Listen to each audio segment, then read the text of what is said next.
How's it going, Blazers? Working to bring you specifications you can relate to so you can have an educated decision on your purchases. This one actually is from Everyday City Carry, so thank you very much to his channel for providing this knife here to the Apex Pass-Around group. This is the WE Schism 908 for this knife here, and it has a pretty sweet action as far as how that sounds.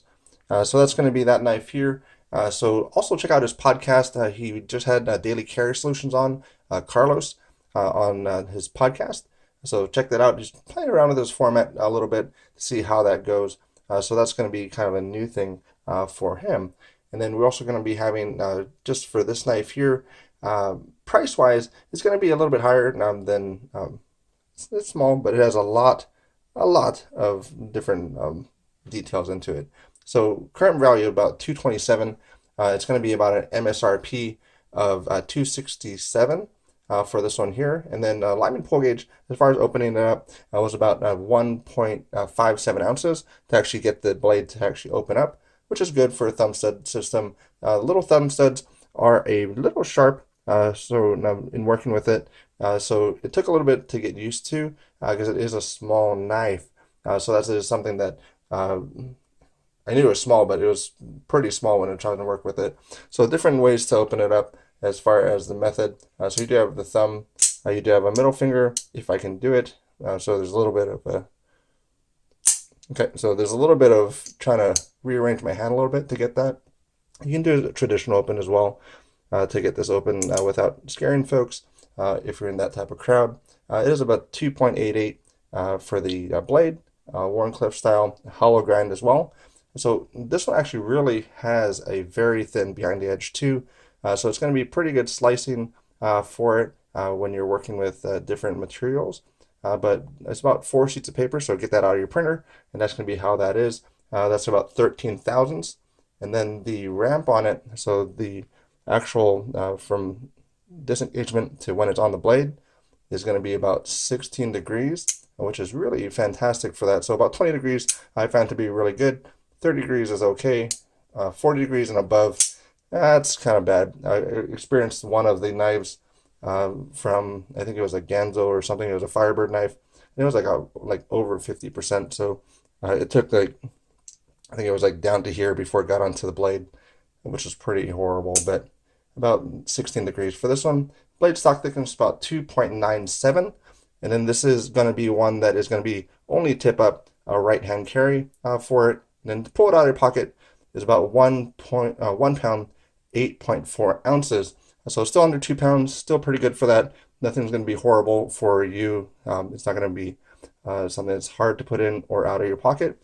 S35 for the blade steel at about 76 for the corrosion resistance as far as comparison to some of the other steels out there. And then edge retention about 60th percentile for that as well. So sharpness side, this is sharpened to about 18 degrees from my measurements. So that's where it has a little bit of differentiation between each side. So about 22 thousandths on one side, 32 thousandths on the other side, coming to about 18 degrees inclusive. So it is going to have an edge that is very thin, but also could be one that you could damage fairly easily as well. So normally about a 15 degree per side, 30 degree inclusive. It's pretty standard for most blades out there. So this one has a thin behind the edge and also a very thin grind for that inclusive, about 18 degrees. So would be a good slicer. Might want to just be careful with it because you could possibly damage that right off the get-go on that.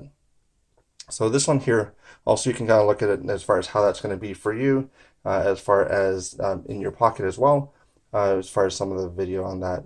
But would I recommend this one? I would if you like how it looks, because it is a very nice knife. It has a lot of different things for it as far as anodizations, some of the things going on with it. But for me, it would be, so it'd be a borrow for this one because I feel that Dogtooth is a better buy. It does have a little bit of a compound grind for the Dogtooth, but you can get it for about 120 to 140. It has an ugly pocket clip, in my personal opinion, but I think Dogtooth might be a better purchase for that. Dogtooth is a flipper, not a thumb stud, though, so that's just what I feel as far as what would be my recommendation in picking up this one. And the Dogtooth, I would go with the Dogtooth personally. So let me know in the comments down below as far as what you think. But we also have some different things to get an idea as far as the sizing.